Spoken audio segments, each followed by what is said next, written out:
I think you just need to start out with what's the problem we're trying to solve? Because oddly enough, sometimes that's not really understood. And so once you understand the problem you're trying to solve, then it's okay, what are the solutions that we as an organization, regardless of your organization, what tools, resources, support, what can we do to remove the friction? How can we go about bringing about the solution to the problem that makes sense for that organization and for that workforce and for that demographic? And I think that is unique to every organization because, as you alluded to, you have to understand your workforce. And is it something that even is applicable, right? There are a lot of things that happen in the world and the ethos all the time, but it doesn't necessarily have direct impact to that particular workforce. It may be indirect or not at all. And so while there are always topics du jour, so to speak, before I like to do a gut check and go again, what is the problem we're trying to solve? And is it really an issue within this organization, regardless of the organization you work from? And once you get calibrated and settled in that, and you have everyone is understanding and in agreement with that, then you can move forward.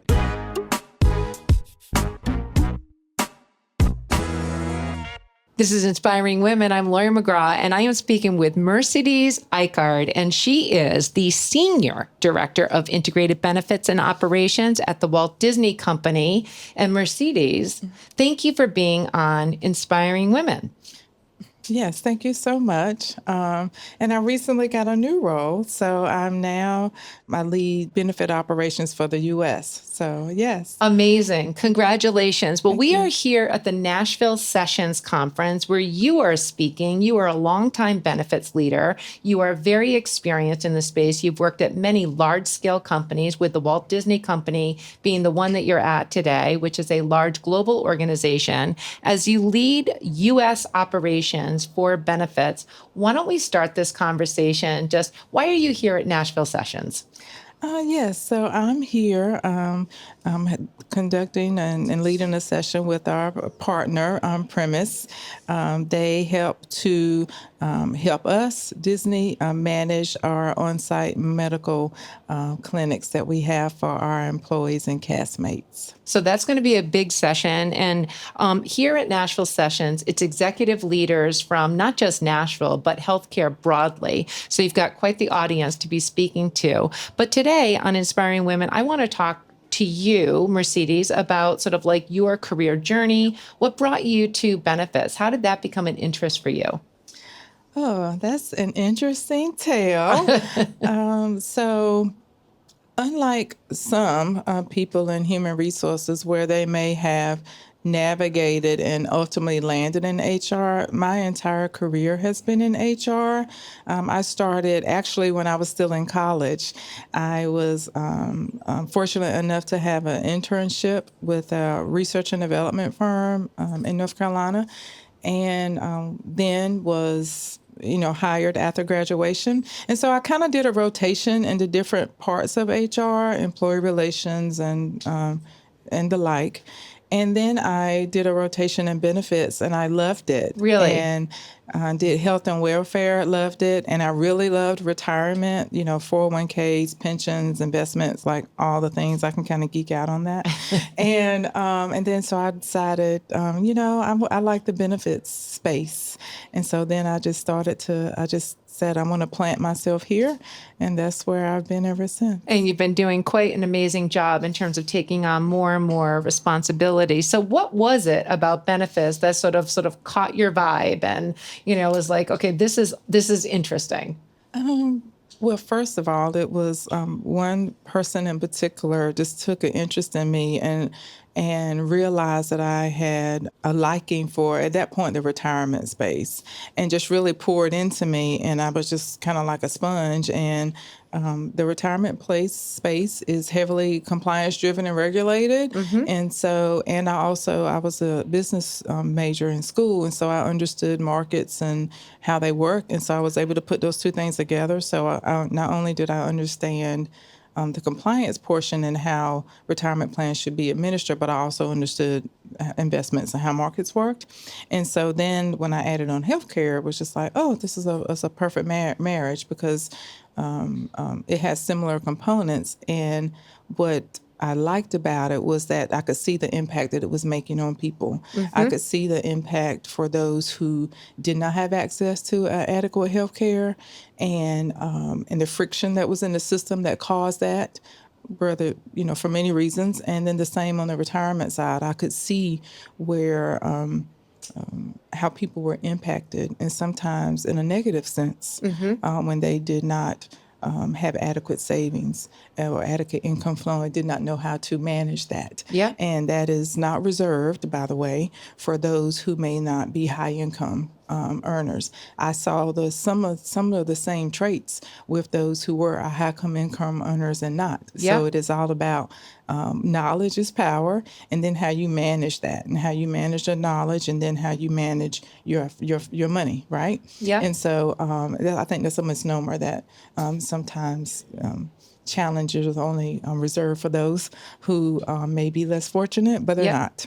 Well, I think also people just don't generally understand or appreciate that in the space of HR and benefits in particular, the level of complexity there, yes, it's very compliance driven in terms of how you need to comply with laws, how you need to comply with, all kinds of different regulations. But then the economics that you need to be understood, not in terms of how to pay for access to healthcare, how to provide, high quality access, and affordability is the issue of the day because the costs are higher.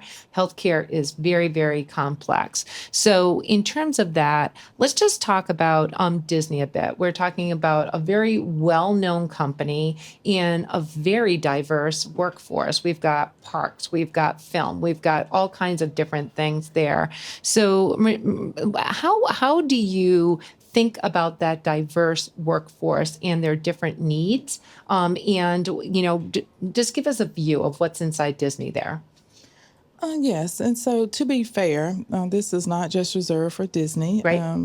All organizations have the same challenges because you have millennials, Gen Z, X, Y, all the alphabet, right? Six generations. It's very complex. And those who are approaching retirement. And so there is a challenge with providing a package, if you will, that serves all. And so sometimes it is, yes, it's the nuts and bolts and the details and the plan design of that, but it's how you educate and communicate to the different demographics, within your organization. Yep. So as an example, if you have a certain generation may love tech, Yep. and then a certain generation may not gravitate to it as easily. Yeah. So do you have different communication channels by which you reach your broader audience, and then the words that you use to communicate to them? Yeah. And so that's a part of the equation. Has multiple components to it, if you will, right?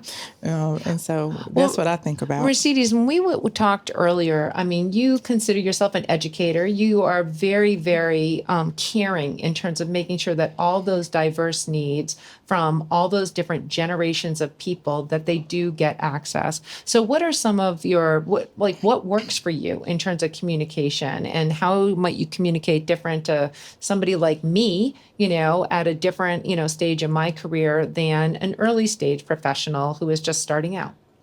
I think what works for everyone is about the foundation. So foundationally, speak in plain language and keep it simple, and really hit the high points, and make sure that is understood.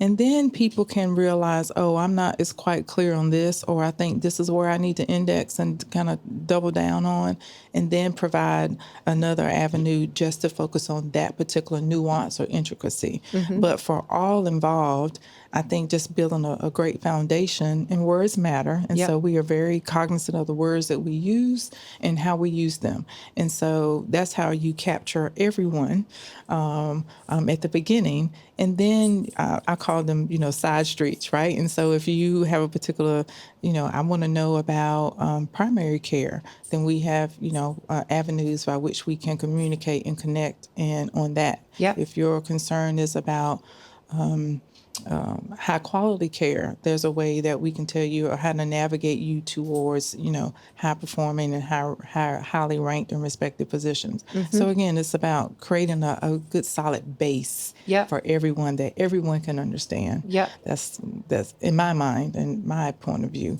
is that's where you should start. Yeah. So in doing this for the years that you've been doing it and understanding that the landscape's complex, understanding that the workforce needs are changing, and you're right, Disney as a large company, a brand name that everyone knows, the workforce challenges that are out there are multidimensional, they're complex, and as a company, there's Disney is no stranger to workforce issues. So knowing that in terms of how you lead and how you navigate complexity, how you navigate lightning rod issues, within a workforce. What are some of the skills that you've developed as a leader that have allowed you to be particularly equipped for managing the moment of whatever issue that you're facing at Disney today? Oh, wow, that's a good question. And I say that, Mercedes, because all companies have complexity, and we all have like larger challenges, I think, today than even just last year. And I am so interested in leaders like yourself in terms of, what are you drawing on today to allow you to face those challenges and navigate them with proficiency? Yeah, so again, with any organization, to your point, it is kind of complex. And I think you just kind of need to start out with what's the problem we're trying to solve? Because oddly enough, sometimes that's not really understood, right? Yeah. And then once you understand the problem you're trying to solve, then it's okay, what are the solutions that we as an organization, regardless of your organization, what tools, resources, support, what can we do to remove the friction? How can we go about bringing about the solution to the problem that makes sense for that organization and for that workforce and for that demographic? And I think that is unique to every organization because, as you alluded to, you have to understand your workforce. Yep. And is it something that even is applicable, right? There are a lot of things that happen in the world and the ethos all the time, but it doesn't necessarily have a direct impact to that particular workforce. It may be indirect or not at all. And so while there are always topics du jour, Yep. so to speak, before I like to do a good gut check and go again, what is the problem we're trying to solve? And is it really an issue within this organization, regardless of the organization you work from? And once you get calibrated and settled in that, and you have everyone is understanding and in agreement with that, then you can kind of move forward, if that makes sense what I'm saying. Yep. Yeah. And I think today, so I believe that, in today's climate with the complexity of needs, issues, issue du jour, that we're all facing, it's my view that women are particularly equipped to lead boldly in ways that perhaps, it's always been important, but it's never been more important. And I firmly believe that women have the skills to do that. So Mercedes, you're on Inspiring Women. You are an inspiring woman. And just some of the skills that you've honed that have just allowed you to be the leader that you are today. What are some of those like strong skills that others should be developing? Also a great question. Lord, you're keeping me on my toes this morning. Empathy, I think, is important. And I think it's important to be a decent human. And people who know me, they know I say that all the time. I think we all should start with that. Yep. And I think that if we start out to be a decent human, that it really is a good barometer, and will really make decisions a lot easier to get to once you just start out with just trying to be a decent human. And so I think empathy is important. I think listening skills are important. I think that just in general, we are all, like little savages, absorbing, data and all the things. And we're talking a lot about a lot of things. I just think listening is a skill that isn't really talked about a lot. Well, it also, I have to say, as somebody who is a hard driver myself, it's often hard to take a moment and do exactly that and not to immediately, roar, Yeah, you have to resist the gravitational pull, Yeah. As I call it, from doing. Yeah. And sometimes it is, I'm a processor. So those who know me will also know I'm a processor. So I literally that helps me to function and to stay calibrated. And so sometimes we just need to pause and listen and just think and have a complete thought, because we're all busy. Yep. And then it's really hard to, as I say, to have a complete thought, because we're, constantly interrupted for many reasons. And just to stop, listen, pause, give it, really give it some thought. And it sounds odd, but it really helps you to get to where you need to be a lot faster if you just do those very simple things. I know it sounds really simple. I think it's for what I can imagine somebody being on the other side of the table in terms of a conversation you're having, and just, wanting to drive a point home, and you just calmly stepping back and claiming the moment. I can almost see it happening. It's so funny you mentioned that, because now I feel I'm getting better at it. And so those who don't know me, I now make it a point to say I'm processing, because I am, I think that's one of my superpowers, is that I really do listen. And so it can come across as if I'm not engaged. I promise you I'm all in, and I am listening intently. But the optics are is that, I have many thought bubbles in my head, and that's not the case. And so I'm actually audible to people. I'm processing, but also I'm resisting the gravitational pull to do something right then at the moment. Yeah. And that's a skill that I've honed, and I think it's served me well. Now, sometimes there's always a balance. Sometimes you can think too long and have analysis paralysis, and I try to not do that. But I do. That's my default. Well, I think I could do personally better at that, because I can tell you that, like, in so many conversations when I'm dealing with a complex issue, I am hard charging, to the next solution. And then I have to pause and say, oh, by the way, I heard you. I heard what you said. Yeah. And so I think probably you have a better approach. So I'm going to take a note to try that. Yeah, so I do. I think that's my superpower. And because I listen intently, I can be in a meeting for hours, and at the end of it, give a summation of 5 bullet points or less and never look at my notes. I can do that very instinctively. It's my DNA at this point. And I know a lot of people can't. Yeah. And that's because we're not listening, and we're just too busy, talking and trying to solution and engage. And then all those things are good. Yep. I'm not saying that one cannibalizes the other. Yep. I'm just saying that, especially now, my current role is in operations. I have to think about a process and how, and I have to think about a solution and how do I scale things.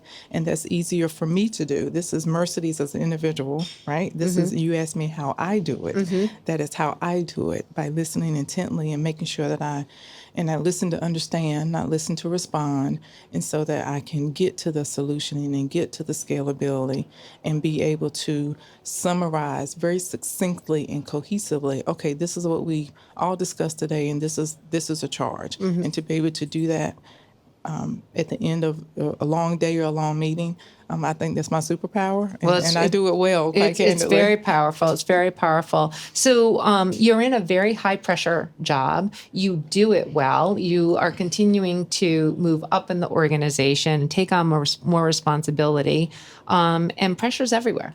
So with that, to be the best at what you are doing, how do you decompress? How do you make space to allow for, being charged and fueled to go at it every day? Oh, great question. So a couple things. I know a couple answers. I've gotten really good at bifurcating my day. And so I work long days, but when I'm done, I'm done. And so when I'm at home, I'm at home. And a lot of people that I know said you need to take more time off, and that is true. I do. But I think I would be extremely exhausted if I weren't able to do that, because then I would go from day after day after day and never have decompressed. So like when I close the laptop, I literally am closed. It's done for the day, and I don't talk about it, with my friends and family. I do not talk about my day. It's not that it's a secret, but I really am trying to disconnect. So that's number one. Number two, my nighttime routine is quite extensive, and I love a good shower. I have lots of lotions and potions in the 14-step process that I do, and I just think that's important. And I love fragrance, and so that's my aromatherapy. So how people use candles and different scents in their homes because it changes their mood. For me, fragrance changes my mood. So I have, fragrance that I wear to the grocery store versus those that I wear when I'm at home. Who doesn't? Who doesn't? And I wear something different when I go to Pilates. So, really it's, trying to decide on what I'm doing at the moment. And so I have fragrance that I wear, after my 14-step process and lotions and potions, after my shower that I do at night. And I love to cook. And so it's odd in this day and age, but I cook every day. Every day? Pretty much. Oh my I cook gosh. a dinner and a meal every day. Uh-huh. At least 5 days out of 7. And that is my release, and I just really get focused on that. And a good Southern biscuit is quite often included on the menu because I am from North Carolina. I think you said that's what the Pilates are for. Absolutely. And so I just think it's important for a good Southern woman to be able to make a biscuit from scratch, and I do it well. Yes. Another thing that you do so well is just amazing. Let's close out this Inspiring Women conversation for others who are looking to, advance, who are looking to lean into leadership as you have. It seems like it's come so naturally for you, but how do you advise others who are looking to be the next Mercedes Ikard? Oh, wow. Well, first be yourself. I am honored, and if someone would consider me, someone to look up to, but just be true, because some of my friends have decided that they don't really want leadership roles, and that's okay. Mm-hmm. I think that is something that we should respect other people's decisions about that, because you don't have to be, but if you choose to do so, do it with grace, and to give yourself the same amount of grace that you would show others. I think that that's something that is extremely important, because it's high pressure. It comes with a lot of stress, and you have to show yourself some grace, and that you are not going to think of everything, remember everything, have the perfect solution, and it's okay. It is really okay. And so if it didn't go well, I think a good postmortem is always good. So those who know me well, after a big project, we have a postmortem, and we talk about, what didn't go so well, and to do the postmortem not from a punitive perspective, like this didn't go well, but okay, what can we do differently, and show yourself some grace. And I just think that that's important. That's my advice to those who are trying to ascend in corporate America and ascend up the corporate ladder. You have to show yourself some grace, because the failure to do so is at your own demise, because it would, and I mean that sincerely, and I use sometimes, and demise may be an overly strong word, but what I mean by that is it will make the journey less enjoyable and less palatable, and even more stressful if you do not show yourself some grace. There is so much caring and wisdom in those comments. This has been an amazing Inspiring Women conversation. And Mercedes, thank you so much. Thank you. Thank you for the opportunity.